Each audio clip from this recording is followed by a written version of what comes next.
Hello, എല്ലാവർക്കും നമസ്കാരം. നിങ്ങൾ PCOD മൂലം പ്രയാസപ്പെടുന്നവരാണോ?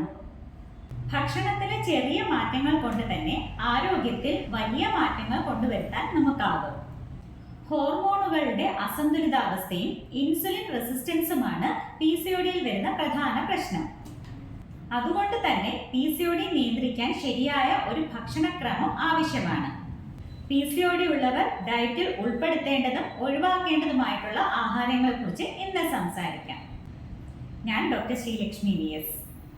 മുഴുധാന്യങ്ങൾ, ബാർലി, പ്രോട്ടീൻ റിച്ച് ആയിട്ടുള്ള പയറുവർഗ്ഗങ്ങൾ, ചെറുപയർ, കടല മുതലായവ നമ്മുടെ ഡയറ്റിൽ ധാരാളമായിട്ട് ഉൾപ്പെടുത്തേണ്ടതാണ്.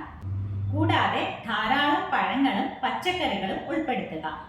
പഴങ്ങളിൽ പ്രധാനമായും ലോ ഗ്ലൈസീമിക് ഇൻഡെക്സ് ഉള്ള citrus fruits, berries, apple, kiwi മുതലായവയും പച്ചക്കറികളിൽ ബ്രൊക്കോളി, ചീര, ചേന തുടങ്ങിയവയും ഉൾപ്പെടുത്തേണ്ടതാണ്.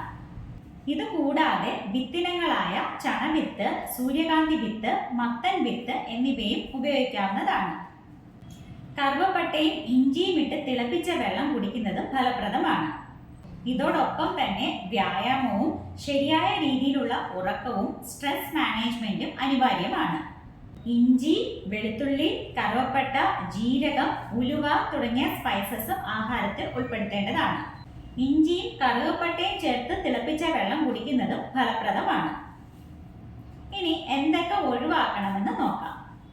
റിഫൈൻഡ് ആയിട്ടുള്ള ഭക്ഷണ പദാർത്ഥങ്ങൾ, അതായത് ബേക്കറി ഐറ്റംസ്, മൈദ ചേർന്ന ആഹാരങ്ങൾ, ഒരുപാട് മധുരമുള്ള ആഹാരങ്ങൾ, ഡ്രൈ ആയിട്ടും ഫ്രോസൺ ആയിട്ടുമുള്ള ആഹാരങ്ങൾ, ഒരുപാട് ഫ്രൈ ചെയ്ത ആഹാരങ്ങൾ, ഓയിലി ആയിട്ടുള്ള ഭക്ഷണങ്ങൾ ഇവയൊക്കെ ഒഴിവാക്കേണ്ടതാണ്. പകലുറക്കം പാടില്ല.